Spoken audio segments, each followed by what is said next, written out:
첫째 사망, 둘째 부활. 요한계시록 21장 8절 말씀입니다. 그러나 두려워하는 자들과 믿지 아니하는 자들과 흉악한 자들과 살인자들과 음행하는 자들과 점술가들과 우상 숭배자들과 거짓말하는 모든 자들은 불과 유황으로 타는 못에 던져지리니 이것이 둘째 사망이라. 요한계시록 1장은 예수 그리스도의 계시라 이랬습니다. 예수님이 열어주시는 책이다 그런 말이고요. 2장 3장에는 일곱 교회, 일곱 등잔대에 대한 이야기입니다. 모두 다 이기는 자는 이라는 말이 나오고, 성령이 교회들에게 하시는 말씀을 귀 있는 자들은 들을지어다 이랬습니다. 4장 5장에는 내생물 24장로 하늘 예배에 대한 이야기고요. 6장부터 9장에는 일곱 인, 일곱 나팔에 대한 이야기입니다. 11장에는 두 증인, 두 감람나무, 두 등잔대에 대한 이야기가 나와 있습니다. 14장에는 14만 4천 명 순결한 신부에 대한 이야기가 나옵니다. 16장부터 18장에는 일곱 대접, 음료 짐승, 심판에 대해서 나와죠. 19장에는 어린 양의 혼인잔치 8절에 세마포 준비에 대해서 나와요. 20장에는 영 안에서 첫째 부활에 동참한다, 생명책에 기록된다는 말씀이 있습니다. 21장, 22장은 새 예루살렘 생명나무 주님을 기다림 아멘 이렇게 되어 있죠. 그래서 우리가 이제 성경을 볼 때 보통 요한계시록 21장, 22장을 보면 이제 천국이다. 그래서 천국에 대한 이야기가 요한계시록 21장, 22장에 나와 있다라고 이제 우리가 보통 알고 있고 그렇게 성경을 읽고 있습니다. 요한계시록은 이제 마지막 부분이죠. 그러니까 19장하고 20장하고 21장, 22장 이렇게 보면 21장, 22장에는 이제 천국에 대한 이야기, 새 예루살렘에 대한 이야기가 거기에 나와 있다. 그러면 여기서 이제 하이라이트, 요한계시록의 어떤 하이라이트가 19장, 20장이거든요. 그러니까 이제 천국은 이제 21장, 22장 이렇게 이루어져 있는 상태고, 19장, 20장이 이제 왜 하이라이트냐면 19장이 이제 어린 양의 혼인잔치가 나와요. 그리고 세마포를 준비한다는 그런 의미가 나옵니다. 그죠? 세마포를 입어야 된다 이런 게. 그리고 이제 여기 이제 20장에는 영 안에서 첫째 부활에 동참한다. 이제 이런 말씀이 있거든요. 첫째 부활에 동참하고 생명책에 기록된다. 그러면 이제 21장, 22장에 천국에서 생활하는 그런 모습이 된다는 거잖아요. 그래서 19장, 20장이 이제 하이라이트 부분이고요. 21장을 우리가 이제 보면서 22장 이렇게 보면 천국에 대한 이야기를 우리가 자세히 알 수 있는데, 천국을 먼 미래의 천국을 바라보면은 이제 막연한 천국이 되는데, 이 땅에서 지금 우리에게 임하는 그 천국, 그리고 교회와 함께하는 천국 이렇게 생각을 하면 지금 현재 우리한테 가치 있는 이제 천국이 돼서 특별히 우리 자신들에게 유익한, 그리고 우리 생활에 아주 밀접한 그런 천국이 된다는 겁니다. 그것을 사실 성경적으로는 참 중요시하게 여기고 하나님께서 우리에게 말씀을 쓰시고 주셨죠. 그러니까 하나님 말씀이 기록되기 전에도 이미 구전으로 내려오고 있었는데, 이것이 이제 완전히 기록돼서 우리에게 이제 전달이 되었죠. 그래서 이렇게 전달돼서 우리가 이제 이 성경책을 보게 되는 참 특권을 가지게 됐거든요. 그러니까 이 성경책이 사실 우리들 개인적인 손에 들어온 것은 얼마 안 돼요. 특별히 한국 사람들에게는 성경책이 우리의 손에 들어온 게 이제 그렇게 오래되지 않았습니다. 그러면 그 전에 있는 사람들도 이제 구전으로 내려오던 것들을 이제 이야기를 듣고서 어떤 신을 이제 믿고 종교심을 가지고 이제 그렇게 살았던 거죠. 그런데 이제 이 책을 보니까, 성경책을 보니까 진짜 신이 누구냐, 그리고 하나님이 어떠한 분이시냐라는 것을 이제 발견하게 되는 거죠. 그래서 진짜 신에 대해서 이제 소개할 수 있고, 또 자기도 그를 진짜 신을 믿을 수 있게 되고, 이제 이런 것이 이제 하나님 말씀을 통해서 이루어지게 되는데, 특별히 이제 성경 말씀은 두 가지를 먼저 알게 한다는 겁니다. 뭐를 알게 하는가? 먼저는 나를 알게 한다. 나를 발견하게 된다는 거죠. 그래서 내가 어떤 존재냐, 내가 어떤 인간이냐 라고 하는 것을, 인간이 어떻게 만들어졌냐, 어디서 와서 무엇을 하다가 어디로 가느냐, 이것을 인간을 정확하게 이제 표현하고 있는 것이 바로 성경이고요. 이제 인간이 도저히 자기들이 이제 미래를 개척할 수 없죠. 어떻게 우리가 계획할 수 없는 그곳을, 우리가 한 번도 가보지 않은 길을 우리가 계속 가야 되는 입장에 있는 우리들에게 하나님을 소개함으로써 우리가 하나님에게 간다라고 하는 것을 소개해 주는 겁니다. 그래서 먼저 나 자신을 발견하게 해서 회개하게 하고, 하나님을 발견하게 해서 하나님으로 우리를 채우는 겁니다. 그래서 나를 발견하고 회개하면 내가 비워지죠. 그 빈 심령에다가 하나님을 알면 알수록 채워지는 겁니다. 그게 이제 성령 충만이라고 그러는 거예요. 그래서 성령님을 말씀의 영이다 이렇게 이야기하죠. 그래서 진리의 영이다 라고도 표현하고요.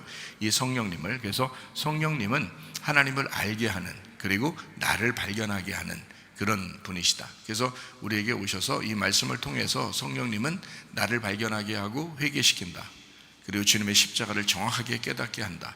그리고 예수의 부활 안에 참여하도록 만들어 주신다. 이게 이제 성령님의 오신 목적입니다. 그러다 보니까 성령님은 반드시 교회를 세우고, 그래서 교회 안에서 하나님의 성령께서 인도해 나가고 계시죠. 그러니까 교회를 통해서 이제 하나님 말씀을 증거하게 하고, 그 말씀을 통해서 이제 우리 한 사람 한 사람을 인도해 나가는 거, 그게 이제 성령님이 하시는 일이에요.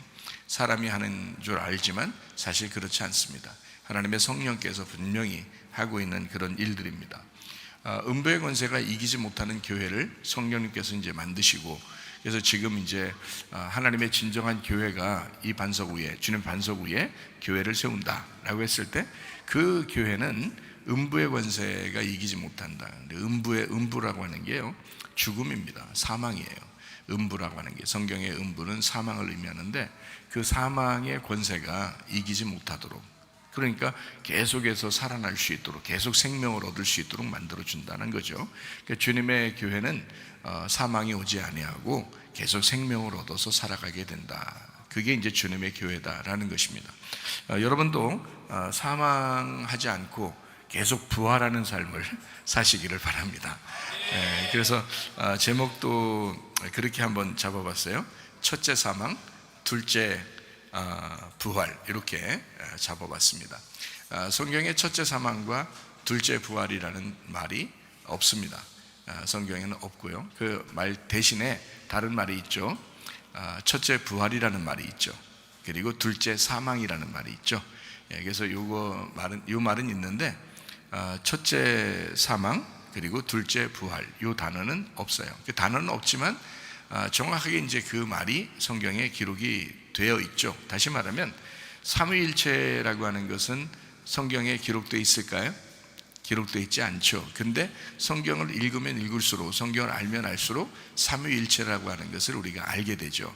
그러니까 삼위일체 하나님은 성경에 그 글자는 써 있지 않지만 삼위일체 하나님이시다라고 하는 것을 발견하게 되죠.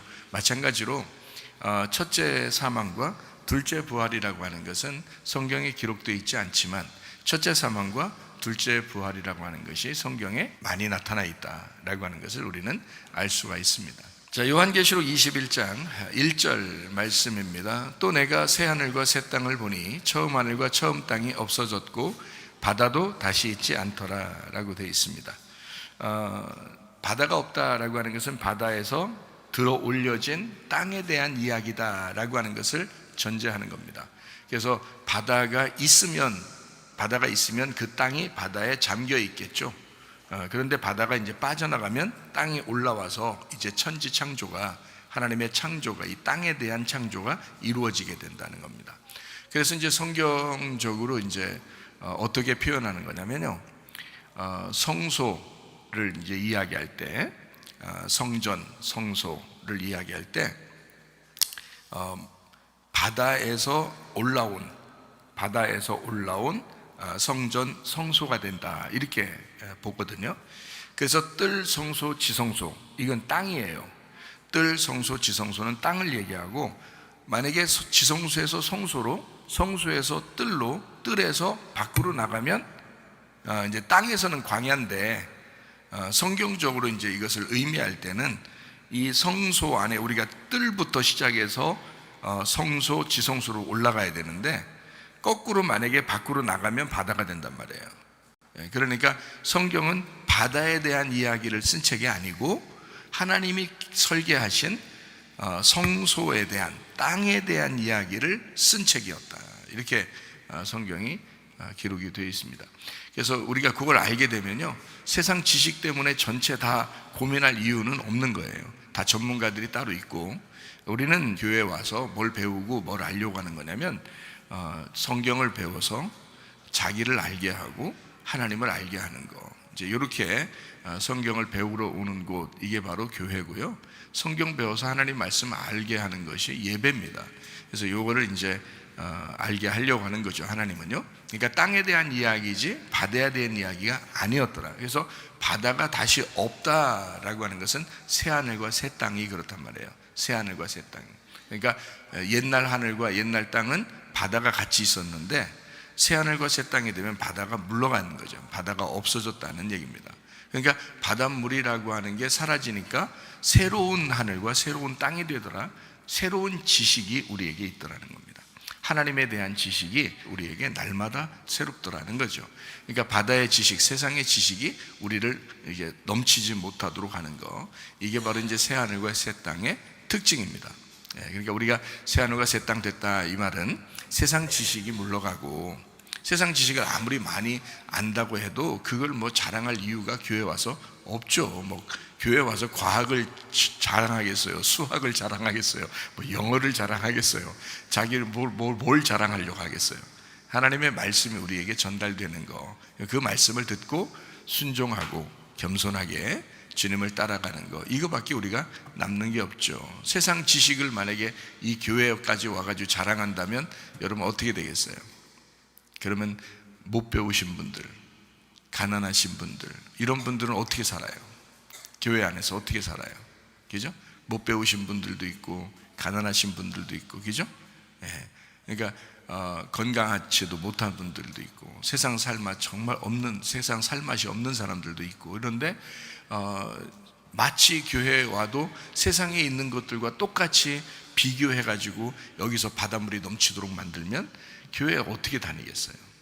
교회는 그런 곳이 아닌데, 교회는 바닷물이 다 빠져나간, 세상의 지식이나 세상의 비교가 다 빠져나간, 세상적으로 비교할 수 없는 땅으로 부활한 주님 안에 있는 사람, 에덴 동산, 새 에덴 동산이 있는 사람, 예수 그리스도가 우리의 주인인 사람, 그죠? 새 하늘과 새 땅이 된 사람, 마음이 새로워진 사람, 새로운 지식, 영적인 지식을 통해서 자기를 발견하고 그리고 낮아져서 겸손하게 주님을 따라가는 사람들, 이게 바로 에덴 동산의 회복이고 새 하늘과 새 땅이잖아요. 그러니까 바다가 다 물러가야 된단 말이에요. 그게 요한계시록 21장 1절, 새 하늘과 새 땅, 천국의 특징이라는 겁니다. 그래서 우리의 마음 가운데 에덴 동산의 회복, 천국이 회복되시기를 바랍니다. 요한계시록 21장 2절 말씀이요. 또 내가 보매 거룩한 성 새 예루살렘이 하나님께로부터 하늘에서 내려오니 그 준비한 것이 신부가 남편을 위하여 단장한 것 같더라. 거룩한 성이라 했어요. 거룩하다는 말은 하기오스라는 말입니다. 이게 이제 거룩하게 구별되고 구분되고 뭔가 분리가 돼서 뭔가 거룩하고 따로 있는 깨끗한 순수한 그런 것을 의미하는 거죠. 이게 거룩한 그런 새 예루살렘이다. 그러니까 뭔가 섞이지 않은 거죠. 이 세상과 섞이지 아니한 다른 땅인 거예요. 그러니까 새 하늘과 새 땅이니까 이게 거룩한 성 새 예루살렘이 된다라는 그런 말입니다. 그러면 옛날 예루살렘은 어떻게 해요? 그건 이제 더럽다는 얘기죠, 그죠? 그건 더러우니까 새로운 성 예루살렘이 돼야 된다는 거죠. 이게 이제 신부라 그럽니다. 신부. 그러니까 음녀가 아니고 신부. 그러니까 음녀가 신부 되려면 어떻게 돼요? 음녀의 색깔을 다 빼버리면 신부가 되겠죠. 그래서 음녀가 죽고 신부로 부활해 태어나는 거, 이게 이제 새 예루살렘이 되는 거예요. 그러니까 옛날 예루살렘은 구약 성경에서도 하나님이 굉장히 책망하시고 그러잖아요. 사람들을 굉장히 책망하셔요. 왜 책망하셔요? 더러우니까, 음녀 같으니까. 너희들이 다 음녀다 막 이렇게 얘기하잖아요. 너희들이 음녀다, 창녀다 막 이렇게 얘기하잖아요. 이게 다 뭐냐면 옛날 예루살렘을 얘기하기 때문에 그렇습니다. 우리들의 모습, 우리들의 마음이 그렇게 더러웠다는 거죠. 그렇게 우리가 성전인데 성전이 속에 더러웠다는 거예요. 이 성전 더러운 이 속에 짐승을 팔고 돈을 바꾸고 하는 이런 모든 더러운 것들을 예수님이 오셔서 채찍질을 하면서 내쫓으시죠. 채찍질 하셔서 내쫓는 게 말씀 듣는 겁니다. 말씀을 들어서 주님의 말씀을 들으면 이게 이제 내쫓아져요. 그러면 이제 깨끗한 성전이 되잖아요. 그래서 성전을 청결하게 하시기 위해서 예수님이 막 채찍질로 막 때리고 그러잖아요. 그래서 다 내보내고 그러잖아요. 우리의 속에 그런 더러운 것들이 있다고요. 그런 것들을 내보내면 만민이 기도하는 집이 된다고요. 기도하는, 하나님과 교통하는 집이 된다는, 이게 요한복음 2장의 내용입니다. 그래서 예수님이 성전을 청결하게 하시기 위해서 채찍질로 막 내보내시는 그런 장면들을 우리가 볼 수가 있습니다. 그러니까 이 성전이 속에 있는 것이 다 물러갔다. 그러면 어떻게 돼요? 신부가 되죠. 깨끗한 성전이 되죠. 이게 새 예루살렘이 되는 겁니다. 그러니까 음녀에서 신부로 바뀌는 거룩한 성, 새 예루살렘, 이렇게 되는 거죠. 하늘에서 내려온다. 이게 이제 교회, 신부 이렇게 되는데요. 하늘에서 내려온다. 그러니까 사람들은 또 이 땅에 또 지상 천국을 이룬다. 또 지상 뭐 교회 뭐 자기들만이 무슨 낙원이다. 뭐 천국을 이룬다. 뭐 이런 사람들이 꽤 있는데 그렇지 않아요. 완전한 천국은 하늘나라에 가야 있습니다. 그런데 이 땅에서 우리의 마음이 천국이 돼야 된다라는 의미고요. 여러분 가정이 천국 돼야 된다. 그런 의미고요. 교회가 천국이 돼야 된다. 그런 의미예요. 근데 그 천국은 여기 있다 저기 있다 하는 거 아니라 우리 가운데 있는 것이다. 이렇게 얘기하는 거예요. 서로 연합하는 거죠. 네 거 내 거 없이 서로 연합하는 거란 말이에요. 그것이 이제 천국이죠. 그리고 너희의 마음 가운데 먹는 것과 마시는 것이 아니라 의와 평강과 기쁨이 있다. 이것이 천국이다. 그럼 우리 마음이 먼저 그래야 되겠잖아요. 그죠? 우리의 가정도 교회도 천국이 이루어져야 되는데, 그런 마음의 천국이 이루어져야 되는데 먼저 어디서요? 내 마음의 양심에서 그게 이루어져야 된다. 이게 진짜 천국이라는 겁니다. 그러니까 자기가 천국이니까 가정에 가도 천국이 되죠. 그 사람이 천국이니까 교회 와도 천국이 되는 겁니다. 어떤 천국이요? 의와 평강과 기쁨이 있는 천국이죠. 그게 진짜 천국이잖아요. 하늘나라 올라가야 완전하다니까요. 이 땅에서는 우리가 주님이 의롭고 주님이 평강하고 주님이 기쁨이 있으니까 주님이 내 안에 들어오셨다는 거야. 그러니까 나의 주인이 왕이신 예수님이다 라는 것을 깨닫는 거죠. 그래서 그분이 내 안에 들어오신다. 의와 평강과 기쁨, 그 주님이시다 이 말이에요. 그게 천국이라는 겁니다. 그러니까 천국 뭐 간단합니다. 그죠? 여러분 가정도 의와 평강과 기쁨이 있으면 천국이 되는 거고요. 우리 교회에도 의와 평강과 기쁨이 있으면 천국 되는 거고요. 여러분 마음의 양심도 의와 평강과 기쁨이 있으면 천국 되는 겁니다. 그러니까 이 천국이라는 게 복잡한 게 아니에요. 그러니까 먼저 이게 나 그리고 가정, 교회 이렇게 이루어지면 그게 천국이다라고 하는 것을 알 수 있죠. 그러니까 하늘에서 이렇게 내려와야 돼요. 하나님의 뜻이 우리를 통해서 이루어져야 된다는 겁니다. 하나님의 뜻이 우리를 통해서. 자, 우리 지난번에도 한번 이야기한 적이 있는데요. 10계명이라고 하는 게 있어요. 10계명. 그게 몇 가지로 나누어진다고요? 2가지로 나누어진다 그랬어요. 하나님 사랑, 이웃 사랑으로 나누어진다 그랬어요. 원래 5개로 이렇게 나누면 돼요.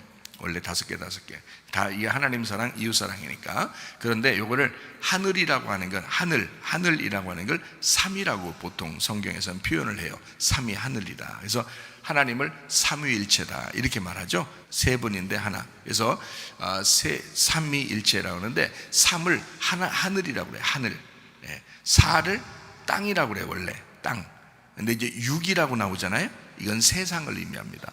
세상. 그러니까 바벨론 세상, 애굽 세상 뭐 이런 게 있죠. 이 성경에 나오는 그런 세상들 있죠. 아주 타락한 세상. 이렇게 할 때 이걸 육이라고 이렇게 말을 해요. 짐승 같은 세상 이럴 때 이걸 육이라고 이렇게 표현을 해요. 그래서 6이라고 하는 숫자는 굉장히 안 좋아요. 그래서 요한계시록에도 보면 666 표를 받지 마라 할 때 그 666도 이게 짐승의 표라고 그러잖아요. 짐승의 표. 그래서 6이라고 하는 건 짐승을 의미하는, 마치 골리앗을 의미하는, 또 짐승을 의미하는, 거인을 의미하는 뭐 이런 걸 할 때 육체를 의미한다 할 때 6이라고 하는 표현을 하거든요. 그래서 6째 날 인간이 만들어졌는데 그때 짐승도 같이 만들어요. 그래서 짐승과 사람이 같이 만들어진 날이 6째 날이에요. 그러니까 예수님이 와가지고 이 6을 예수님이 더해져 가지고 7이 되지 않으면 이 6으로서는 불완전한 거란 말이에요. 7이 완전해. 그래서 7이라는 숫자는 완전한 숫자라 이렇게 말해요. 그래서 7이라는 숫자는 7일날 안식하니라 이렇게 되죠. 이게 완전하기 때문에, 다 이루었기 때문에 쉬었다라는 그런 얘기거든요. 그래서 7이라는 숫자라는 그 개념, 7이라는 단어, 그 뜻은 어떤 의미냐? 완전하다 이런 뜻이에요. 완전하다, 다 이루었다 이런 뜻이거든요. 그러니까 예수님이 오셔야 이게 다 이루어져요. 완성이 된단 말이에요.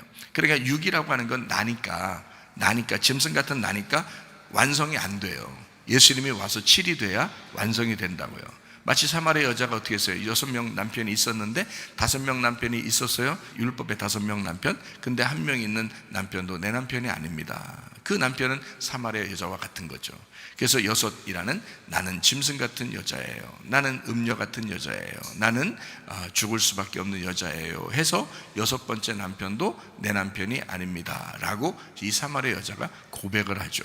그리고 이제 예수님을 만나게 돼요. 그래서 그 여자가 고백할 때 뭐라고 하면 메시아가 오시면 나에게 예배를 가르쳐 줄 것 같아요 라고 얘기했잖아요. 메시아가 오면, 그 기름 부음 받은 자가 오면 예배를 나에게 가르쳐 줄 것입니다 이렇게 얘기하죠. 그러니까 예수님 어떻게 해요? 내가 그다 그러죠. 내가 그 7번째 남편, 내가 메시아, 내가 기름 부음 받은 자야 라고 사마리아 여자한테 자기를 소개해서 7번째 남편을 이제 만나게 되죠. 7번째 남편을 만나게 되니까 그 여자가 이제 얼마나 행복하면, 얼마나 기쁘면 자기 물동이를 다 던져두고 사람들에게 가서 예수를 소개하게 됩니다. 자, 이런 이제 천국이 이루어진 거죠. 이 속에 예수님이 이제 들어오게 된 겁니다. 그 속에. 그래서 예수와 이제 연합하게 되었다는 말입니다. 자, 6이라고 하는 건 반드시 7이라는 예수님을 받아들여야 완전해지는 거예요. 그러니까 우리는 우리 스스로 살아갈 수가 없어요. 우리의 생각으로, 우리의 지식으로 살아갈 수 없어요. 예수님의 생각, 예수님의 지식으로 우리가 살아가야 돼요. 그래서 7이라고 하는 예수님을 만나야 된다라고 하는 것을 얘기하는 거거든요. 자, 어쨌든 3이라고 하는 하늘이 3이라면 세상이 뭐라고요? 6이라고 하는 6이란 말입니다. 그래서 십계명을 이렇게 10개로 나눈다면 3이라고 하는 것, 하늘의 것이 땅의 것, 이웃에게 이루어지는 6개 이렇게 이루어지죠. 그래서 참된 이웃으로 오신 분이 바로 예수님이다 이렇게 성경에서는 우리에게 소개를 한다고요. 참된 이웃. 그래서 강도 만난 자가 선한 사마리아인을 만나서 구원을 받게 되죠. 그렇게 하는 것은 바로 이웃, 참된 이웃 누구냐? 참된 이웃이 누구냐? 선한 사마리아인이다. 그 누구냐? 예수님이다. 이제 이런 것을 설명해 주는 거잖아요. 그러니까 참된 이웃으로 이 땅에 와서 사랑하신 분이 예수님이에요. 자, 그러면 하나님 사랑이 이웃 사랑으로 오면 완성이 된다고요. 하나님 사랑이 이웃 사랑으로 오면 이 십계명이 완성된다고. 그걸 가운데서 뭐가 완성했다고요?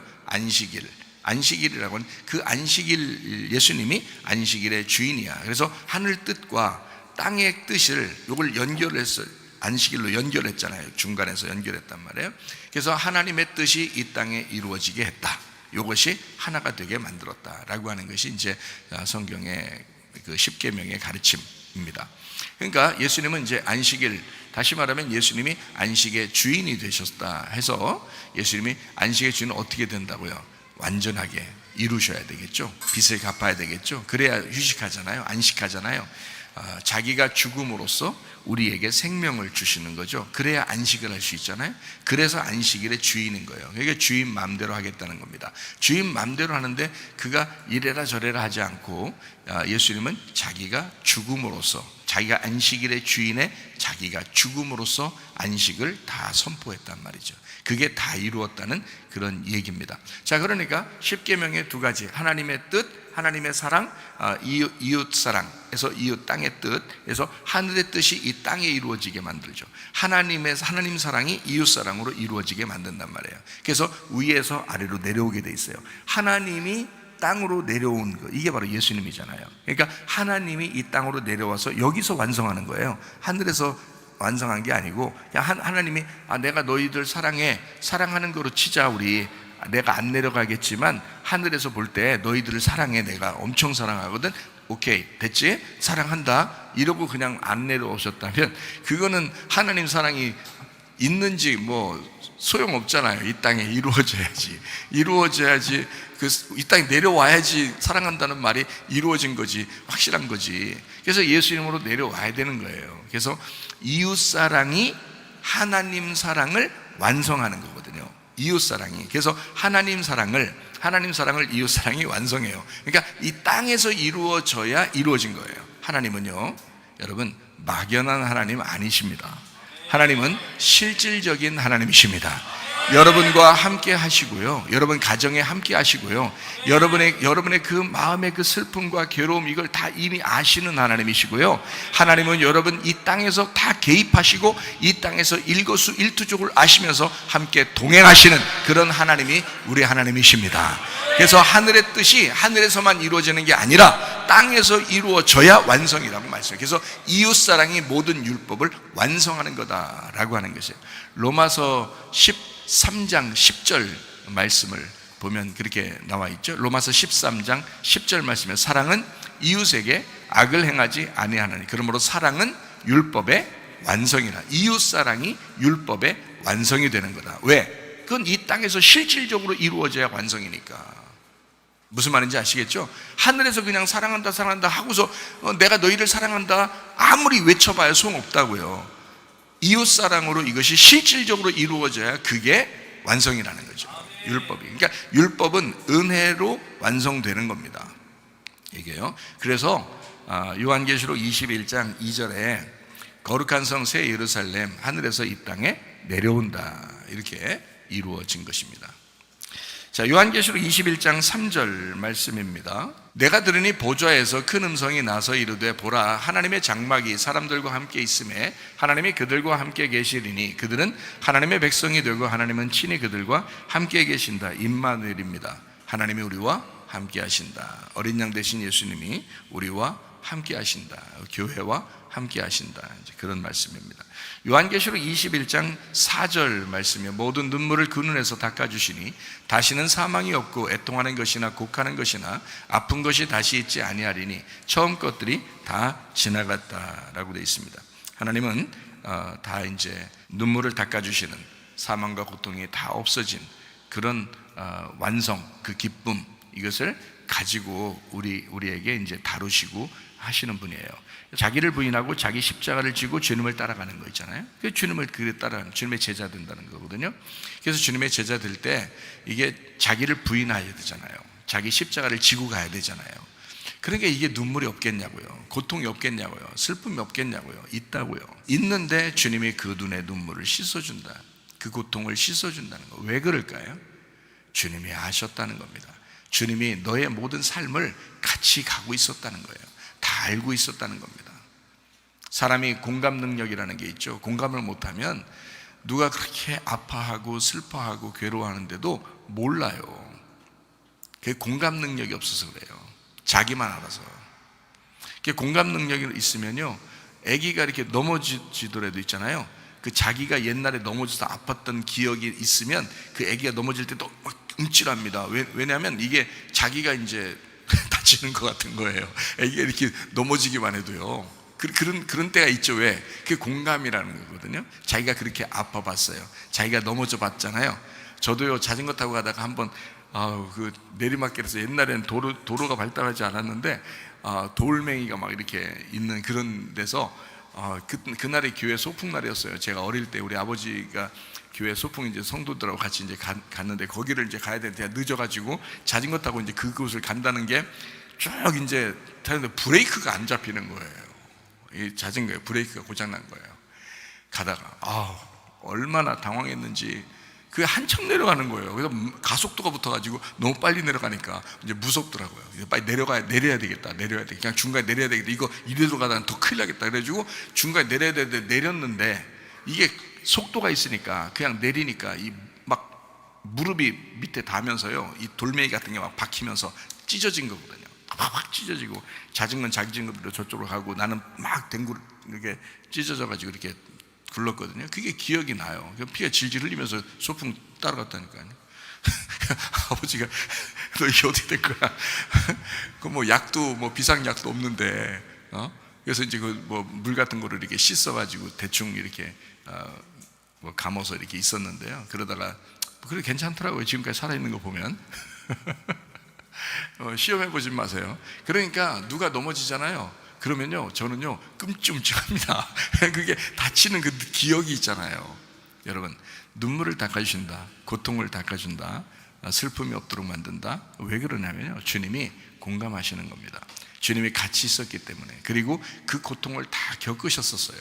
주님이 시험을 다 받아보셨고, 그리고 주님은 상처를 다 받아봤고, 배신도 다 당해봤고, 그리고 죽임도 당해봤고, 그래서요 주님은요 누구보다도 우리를 다 공감하시는 하나님이십니다. 우리와 함께 하신다. 그리고 너의 눈물을 씻어줄 거다. 그렇게 말씀합니다. 그게 우리 마음의 천국이에요. 주님이 알아주신다는데, 주님이 위로하신다는데 됐잖아요. 그것을 좀 여러분도 좀 이제 닮아가는 거죠. 우리가 그리스도가 아닌데 그리스도를 닮아가는 거죠. 그래서 세상의 빛이 되고 세상의 소금이 되라 그러는 거잖아요. 우리가 무슨 빛은 아니고 소금은 아니죠. 주님이 빛이고 주님이 소금이죠. 근데 우리는 그래도 그 부름 받아서 세상에 있는 다른 사람의 가정에, 교회에, 또 우리 이웃에게 소금이 되고 빛이 되는 그런 삶을 살아야 된다. 이제 그렇게 말씀하는 거거든요. 그래서 우리가 주님은 우리의 사정을 아신다. 그리고 그 눈물을 다 씻어 주신다 하는 겁니다. 요한계시록 21장 5절 말씀입니다.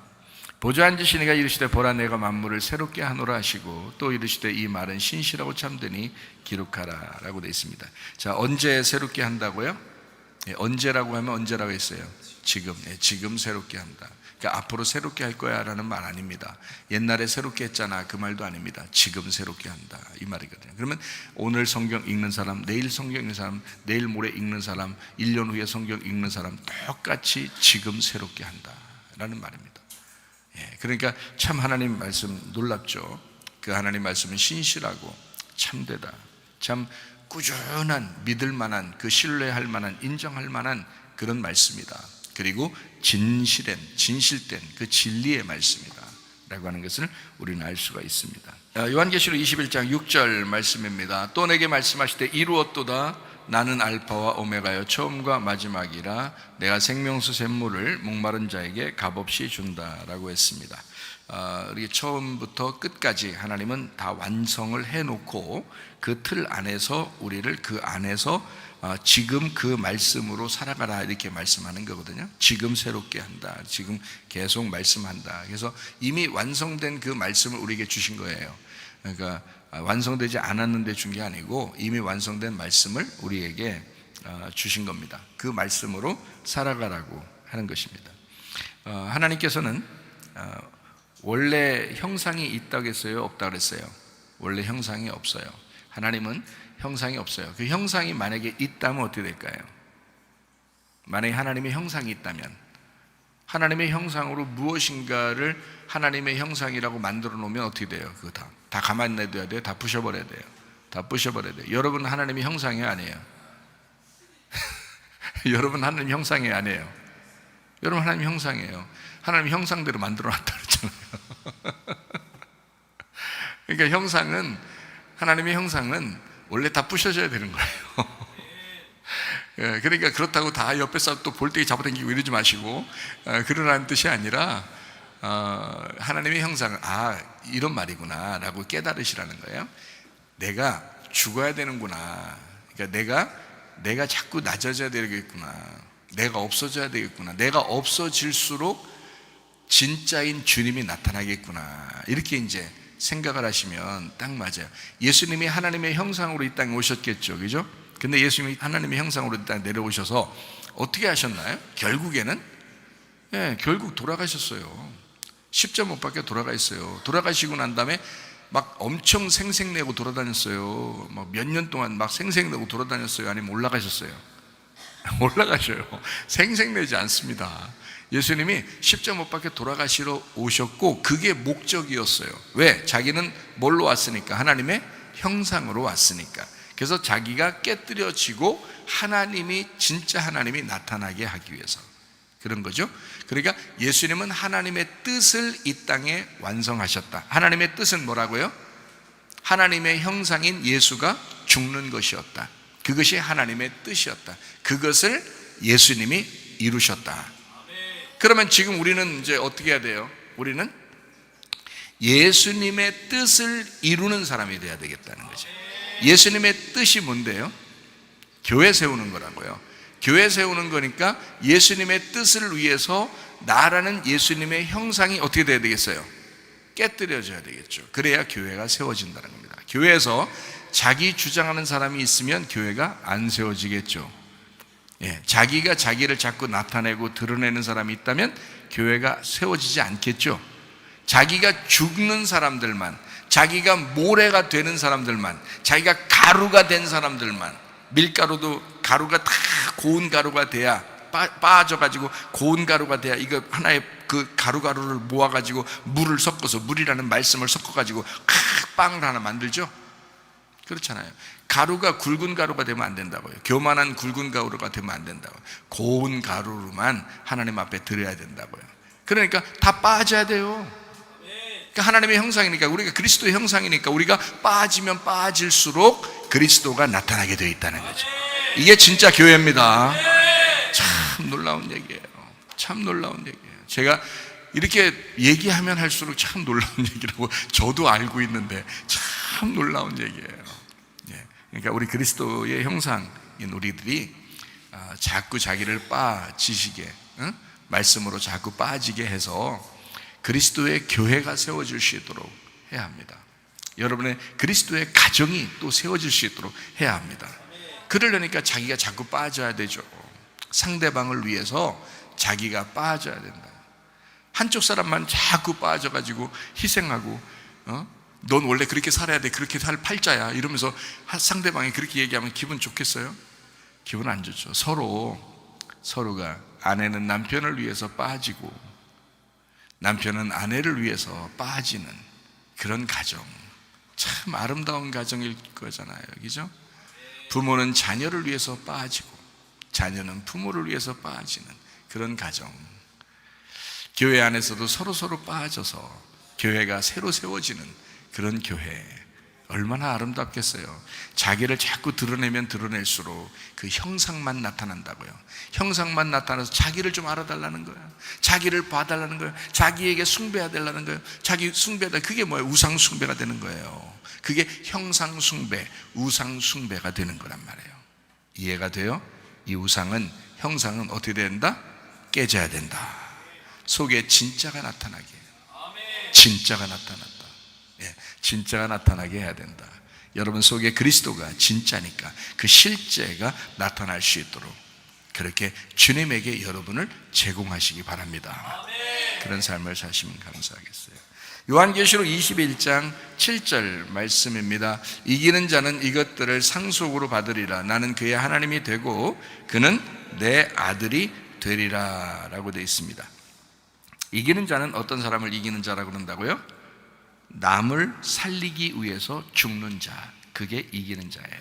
그러니까 우리 교회에도 자꾸 말씀을 들으니까 우리 애기들이 그랬다잖아요. 집에 가서 지는 게 이기는 거야 이랬다잖아요. 우리 조카가 그랬다잖아요. 애기가 유치원 다니면서 지는 게 이기는 거야 이랬다잖아요. 그래요. 남을 살리기 위해서 자기가 죽는 자, 목배임을 당한 자, 그게 이긴 자입니다. 목배임을 당한 사람이 이긴 사람이에요. 뭐 게임을 하더라도요, 물론 이제 하다가 자꾸 지려고 하는데도 이기면 할 수 없지만 저도 괜찮다라는 마음을 가지고 게임을 해야 상대방이 기뻐하죠. 내가 막 저 사람 꼭 이기게 해야지, 내가 반드시 이겨야, 저 사람 거 돈 뺏어 먹어야지 막 이러면서 굳이 이기려고 그렇게 막 하면요, 막 도끼가 있었습니다. 이 운동을 도끼 가지고 그렇게 하면 안 되죠. 즐겁게 해야지. 그렇죠? 저 사람이 이길 수 있도록 해줘야지. 근데도 저 사람이 너무 못해서 내가 이겼어, 어쩔 수 없이. 그건 어쩔 수 없지. 내가 지려고 했는데도 이겼으면 어쩔 수 없지만, 지려는 마음을 가지고 운동을 시작하면 즐겁단 말이에요. 그죠? 저도 그렇게 운동을 많이 한다 그랬죠? 그 진짜 그거 뭐 생각하기 나름인데요, 참 재밌습니다. 그러면요, 상대방이 기뻐하고요. 참 재밌는 일입니다. 그러니까 이기는 사람, 진짜 이기는 사람은 뭐냐? 남을 살리기 위해서, 남이 기뻐하게 하기 위해서 자기가 죽는 자다. 여러분, 남편이 기뻐하기 위해서 아내가 좀 죽으시기 바랍니다.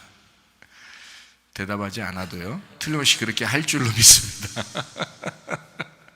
아내를 기쁘게 하기 위해서 남편이 좀 더 죽으시기를 바랍니다. 대답은 크게 안 해도 괜찮습니다. 여러분이 그렇게 할 거니까 집에 가서. 이거예요, 바로. 남을 살리기 위해서 죽는 사람, 그게 목배임 당한 자입니다. 그리스도 안에서요, 그게 진짜 이긴 자죠. 그게 이긴 자지. 뭘 바닥바닥 세상에서 막 성공하려고, 이기려고, 어떻게든지 경기하면 이기려고 하는 그런 그 치열한 그 비교 의식에서 이기려고 그 상대하는 그런 사람이 무슨 이긴 자입니까? 그건 진자예요. 그건 이미 진자입니다. 영적으로 보면 진자예요. 여러분, 영적으로 이긴 사람은 자기가 지는 사람이에요.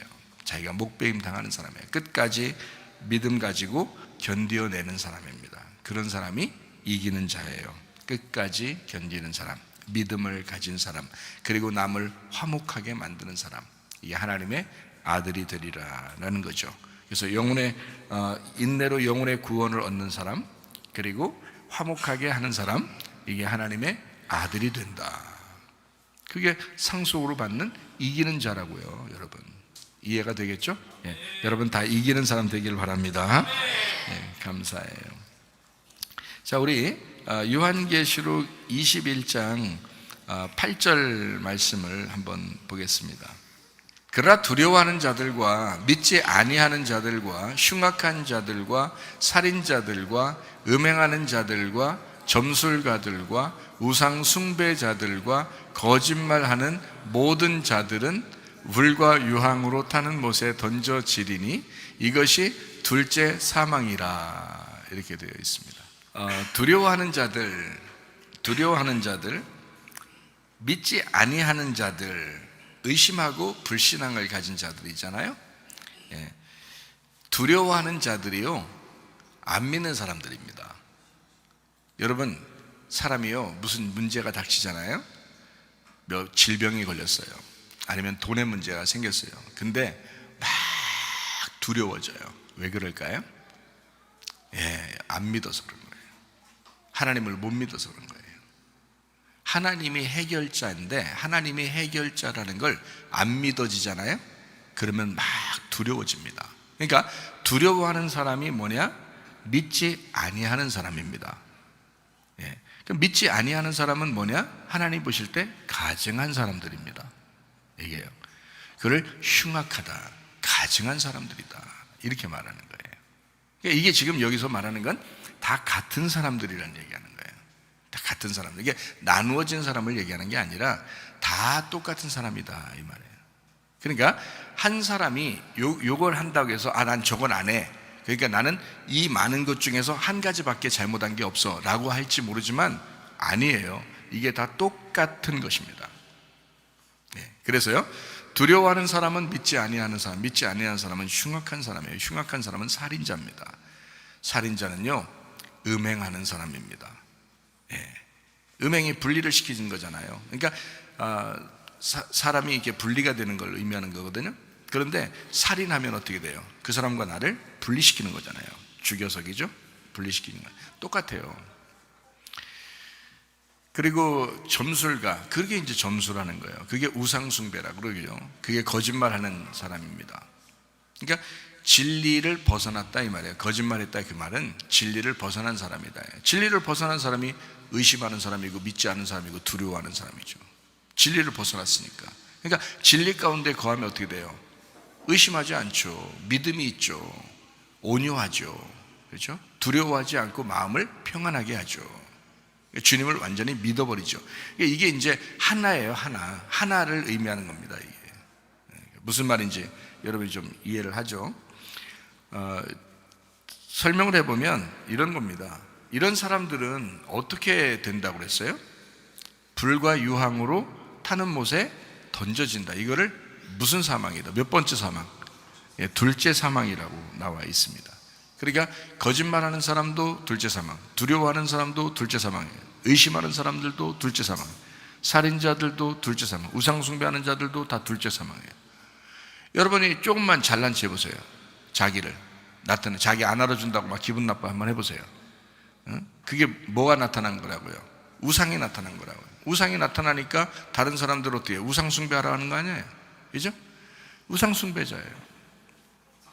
다른 사람 또 막 우쭈쭈 해주면서 자꾸 칭찬해 보세요, 여러분. 칭찬은 뭐 좋은 거죠. 칭찬은 뭐 고래도 춤추게 하는데 칭찬 왜 못 안 해주겠어요? 칭찬 해주는 게 좋겠다. 돈도 안 들어가는데 칭찬해주면 좋죠. 그런데 그 사람 눈치 보면서 뭔가 칭찬해줘야 그 사람이 좋아할 것 같고, 안 칭찬해주면 싫어할 것 같아서 어쩔 수 없이 막 칭찬해주면서 아부 떠는 거 있잖아요. 그런 칭찬은 안 좋은 겁니다. 아부 떨고 이런 건요. 그런 칭찬 안 좋은 거거든요. 전 그런 건 잘 못해요. 있는 대로 그냥 얘기해 버립니다. 그런 건 잘 못해요. 그냥 칭찬할 만하면 그냥 칭찬하는데 뭐 아부적으로 이렇게 해야 된다는 걸 하기 싫어요. 그런 거 정말 하기 싫거든요.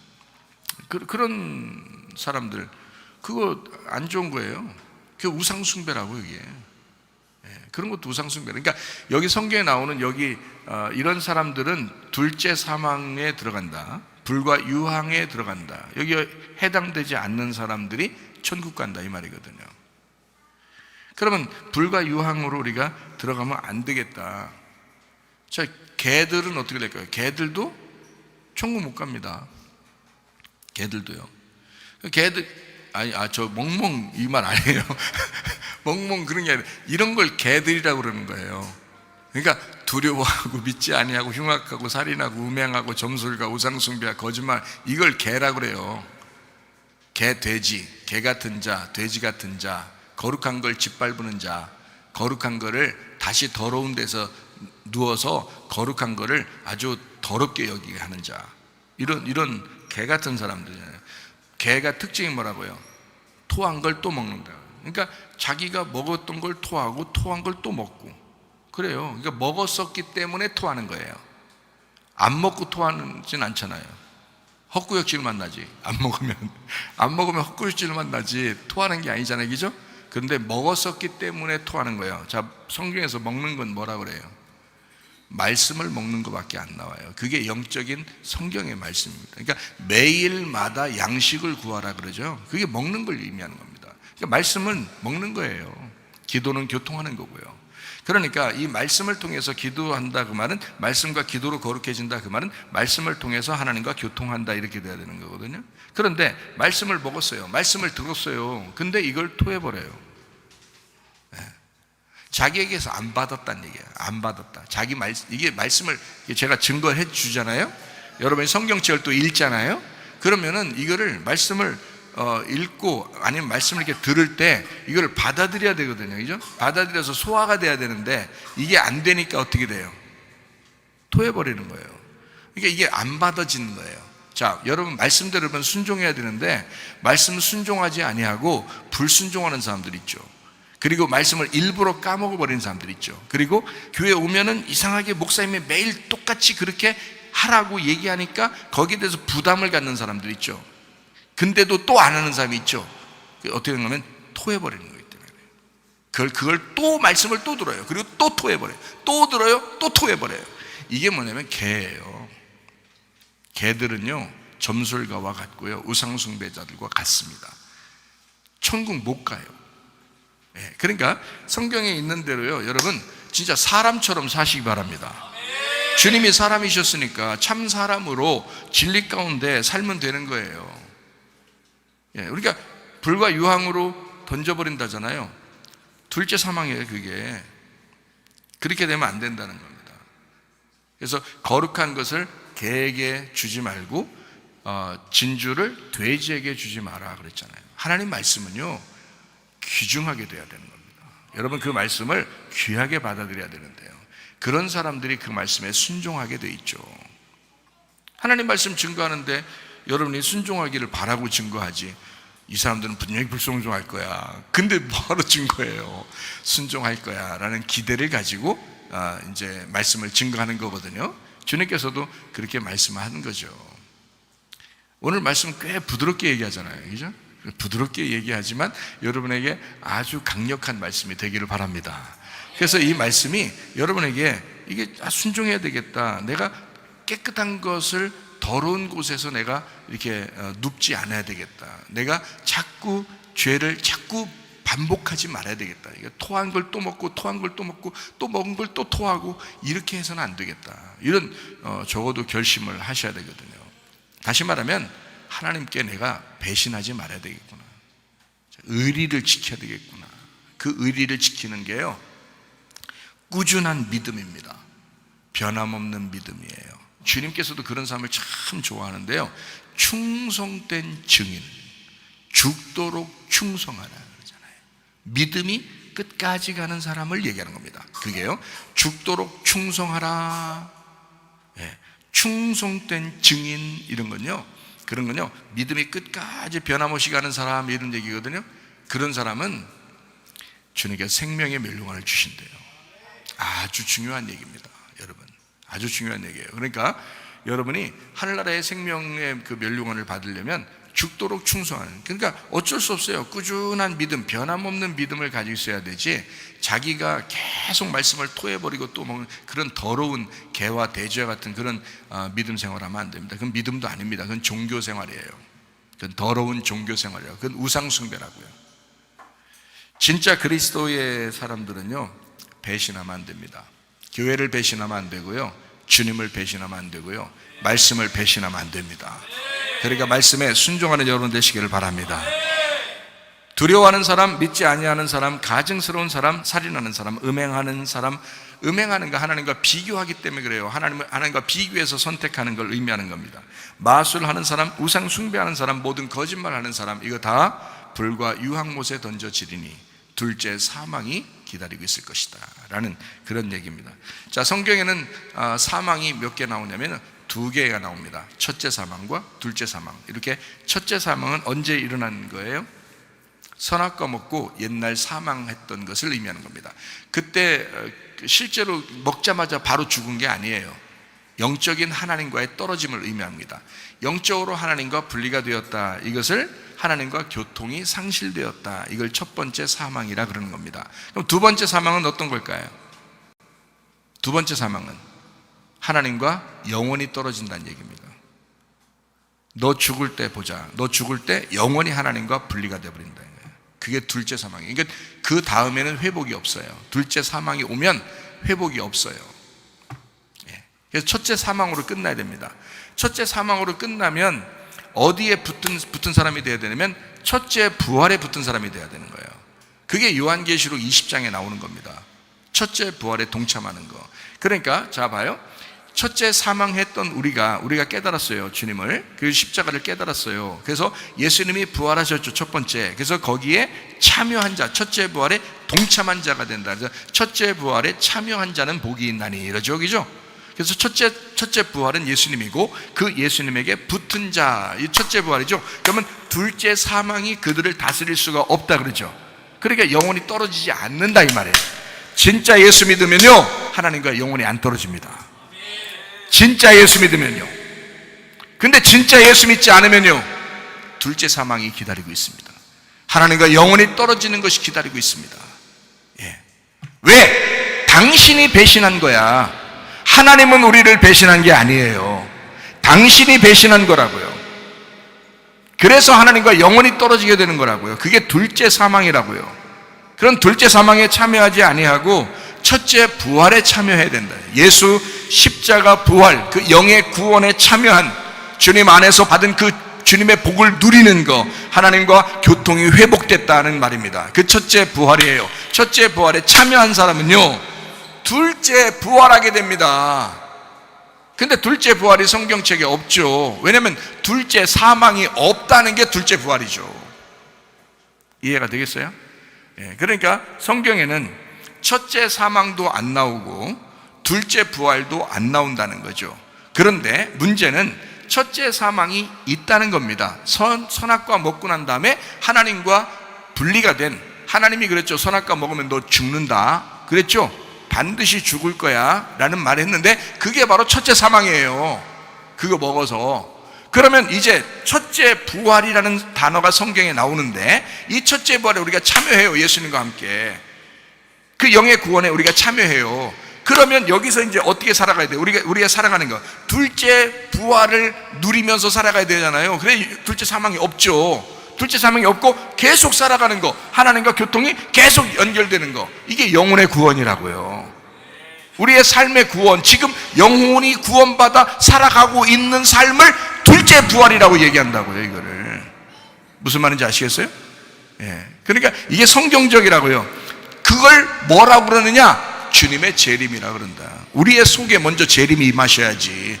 뭔 엉뚱하게 자기 속에 예수가 재림하지도 않았는데 계속 예수님 재림하시옵소서, 막 피켓 들고 다니면서 재림하시옵소서, 재림하시옵소서, 그런다고 재림하는 게 아니에요.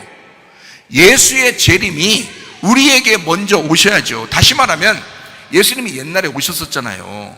그래 죽으시고 부활하셨죠. 그 부활하신 주님이 내 안에 오시는 게 이게 먼저 재림이지. 나에게 온 재림이 있어야 영원히 죽지 않는 거지. 두 번째 사망이 안 오는 거지. 주님이 재림하셔서 내 속에 재림하셔서 오신 그 주님이 오셔서 내가 계속 그 삶을, 부활의 삶을 살아가는 걸 둘째 부활이라 그러는 거잖아요. 첫째 부활에 참여한 사람이 둘째 부활을 살아가는 거란 말이야. 그래서 둘째 부활하니까 둘째 사망이 없죠? 영원히 부활한 거예요. 그게 계속 부활해 나가는 거예요. 그죠? 그러니까 죽지 않는단 말이야. 그래서 요한계시록 21장 8절에 말씀해요. 둘째 사망이 있는데 그것이 우리에겐 없다. 해당되지 않는다. 그 말이에요. 자, 둘째 부활, 성령의 교회. 이게 둘째 부활의 삶이에요. 첫째 부활에 참여한 자가 지금 교회 생활을 해요. 천년왕국을 누리고 있다고요. 지금 우리는 교회 안에서. 그게 먼저 이루어져야지. 언제 천년왕국이 올 거야? 언제 가면 천년왕국일 거야? 하늘에 천년왕국일 거야? 땅에 천년왕국일 거야? 아무리 주장해도 소용없어요. 지금 우리가 있는 것이 하나님의 나라가 돼야죠. 이게 천년왕국이 되고 있어야지. 사실은 먼저 예수님이 내 안에 다시 오셔야 되고, 그죠? 다시 오시는 걸 재림이라고 그러고요. 그리고 지금 천년왕국을 내가 주님과 함께 누리고 있어야 되고요. 왕같은 제사장으로서 다스리는 사람이 지금 돼야 되잖아요. 어디서요? 지금 교회에서. 이 교회의 삶, 이게 바로 첫째 부활에 참여한 둘째 부활의 삶이라고요. 이게 영의 교통, 영혼의 교통이 하나님과 지금 이루어지고 있는 삶이란 말입니다. 그거를 둘째 부활의 삶이라고 그래요. 그러니까 둘째 사망이 없는 거죠. 근데 이 반대로 음행하는 자들, 살인하는 자들, 두려워하는 자들, 믿지도 아니하는 자들, 개나 돼지같이 배신하는 자들, 말씀에 대해서 무시하는 자들, 교회를 무시하는 자들, 주님을 무시하는 자들, 반드시 불과 유황으로 타는 못에 던져지리니 이것이 둘째 사망이라. 영원히 너는 하나님과 떨어지게 될 것이고 다시는 하나님을 못 만나게 될 거다라는 것이 성경에 써 있다고요. 그러니까 여러분, 우리는 첫째 부활에 참여할 뿐만 아니라 둘째 부활에도 참여해서 주님과 동행하다가 주님 만나시기를 바랍니다. 기도하겠습니다. 우리 한 목소리로 기도합니다. 하나님 앞에 기도할 때 우리 하나님 아버지, 우리가 둘째 부활에 참여하는 자 되게 하옵소서. 기도합니다. 우리 하나님 아버지의 사랑과 은혜를 감사를 드립니다. 주의 뜻대로 살다가 주님 만나게 하옵소서. 주님과 동행하다가 주님 만나게 도와주시옵소서. 비염은 떠나갈지어다, 아토피 떠나갈지어다, 위장병 떠나갈지어다, 어지럼증 사라질지어다, 두통은 사라질지어다, 류마티스 관절 떠나갈지어다, 어깨 통증 사라질지어다, 오리디스크 목디스크 떠나갈지어다, 심장병 온전해질지어다, 각종 종양 암떠리 떠나갈지어다, 감기 몸살 온전해질지어다, 협착증 사라질지어다, 건선 피부 온전해질지어다, 이명은 사라질지어다, 자가면역질환 온전해질지어다, 식도염 사라질지어다, 유리결석 떠나갈지어다, 우울증 불면증 환자의 두런불안 초조 다 떠나갈지어다, 음란 거짓 도출 비움 욕심은 다 떠나갈지어다. 하나님, 그리스도 예수 안에서 둘째 사망이 우리에겐 사라지게 하시고 둘째 부활에 동참하는 주의 사람들로 살다가 주님 만나게 하옵소서. 주님과 동행하게 하옵소서. 예수님 존귀하신 이름 받들어 기도 올려옵나이다. 아멘. 주님 감사합니다. 우리 하나님 아버지 함께 하시고 사랑하심을 믿습니다. 우리 하나님 도와주옵소서. 감사합니다.